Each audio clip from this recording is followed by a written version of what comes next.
Okay, so this is going to be me heading out for my final meal and a few last rants. I thought you might like to see what it's like to leave a pitch black building in the middle of a blackout.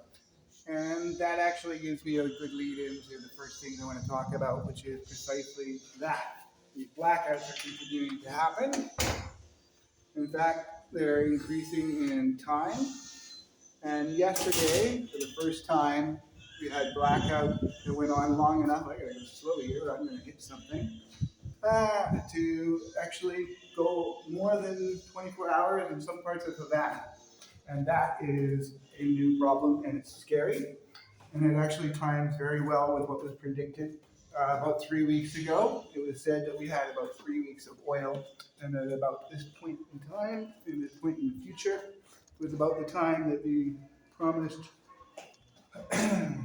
tanker of diesel fuel, specifically designed where are the steps here, to make sure that the continued electrical grid would operate, would arrive. And by now, you've heard, if you've been following me or others talking about Cuba, the Seahorse was unable to get here. And the fact that it turned around very close by tells us that we have actually moved into a full on military assault. This is not any longer a tariff threat. People say, well, why don't they just eat the tariffs? Why don't this country or that country eat the tariffs? Well, Russia has very few little trade with the U.S. It's already under a gazillion sanctions, and the idea that they would have turned around after sending a ship across the entire planet somewhere near Jamaica in order to prevent the tariffs that wouldn't be able to do very much doesn't make sense. The only thing that makes sense is some of the things that we've been starting to see recently, which is that the U.S. is going to do more than just to Venezuela, to everyone. They're going to actively, militarily seize any form of energy that tries to come into this country. Under those circumstances, this is the siege of Leningrad. This is not just an act of war. The blockade has been an act of war since 1961. We are now in a hot war without bombs. We are now in the genocide phase.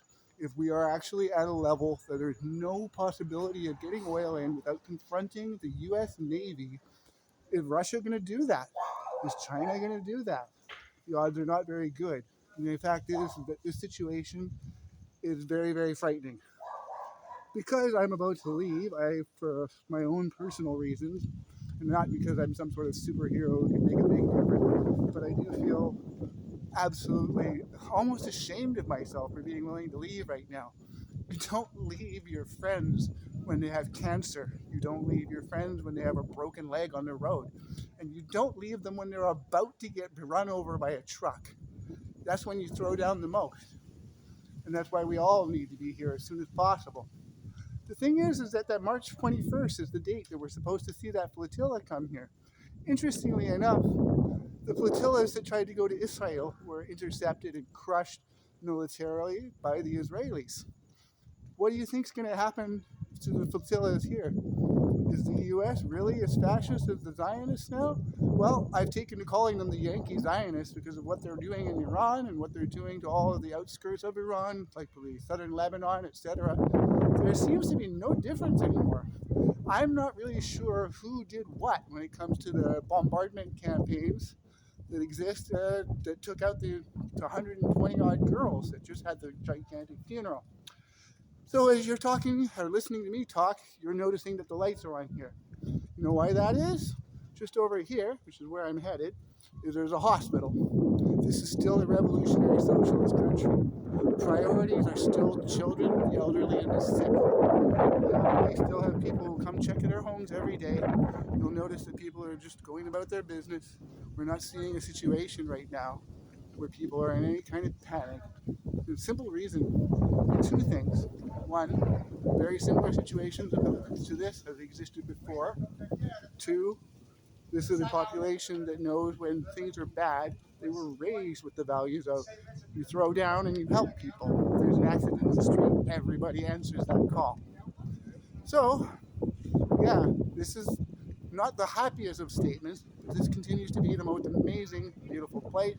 The very responses, the types of actions that people are taking in order to fight back or to resist, be better put, are continuing to get violent. The population doesn't just roll over and say, okay, well, we'll just give up now.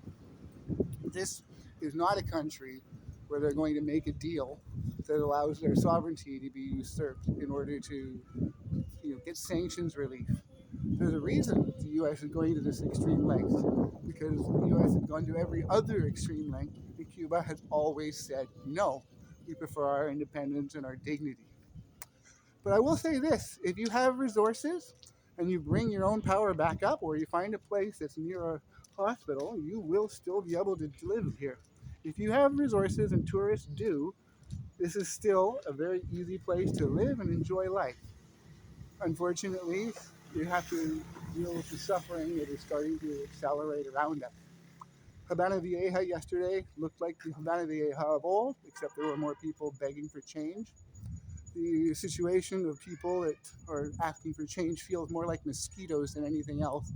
And there's also the new mosquito-borne diseases that people are asking you to bring medications to help them deal with.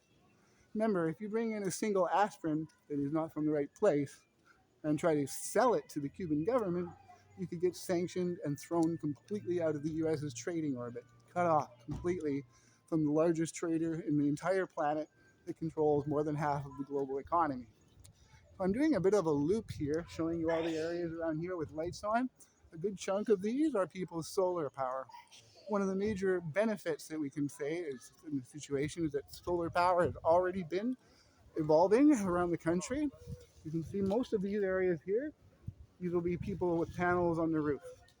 Some 30% of homes in the entire country have at least some level of solar intervention. The country also was able to produce approximately 25–30% of its own oil due to the areas in, I believe it's the Matanzas area that have been able to be developed over the last few years. But those things are not sufficient to keep the grid going.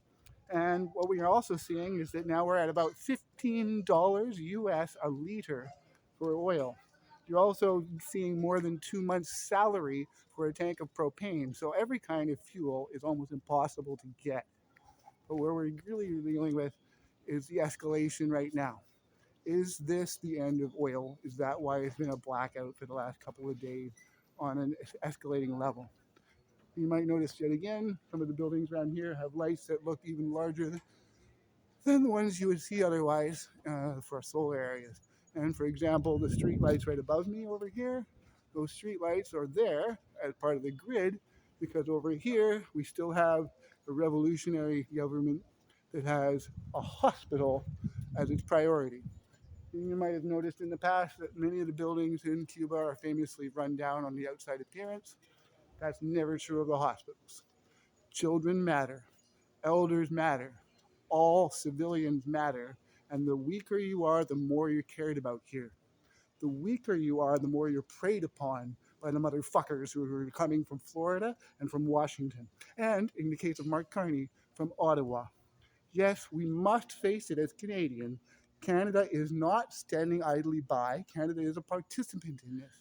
Mere days ago, as the boat, the Seahorse, was coming here with 200,000 barrels of diesel fuel, Canada put sanctions on that specific boat when it was trying to deliver aid to Cuba. At the same time, they didn't make any announcement about that, is when they made their pittance announcement of $8 million in aid and food, which is only going to the UN. There's no UN distribution system here. They don't do that kind of thing. This is a sovereign country. You want to give aid to this country, you give it to the government, just like you would in Canada, just like you would in the United States, just like you would in China. Cuba is not a threat to anyone. The one threat that exists is Marco Rubio, and we need to get on our asses here. We cannot let Gaza #2 happen to the people who will not forsake Gaza.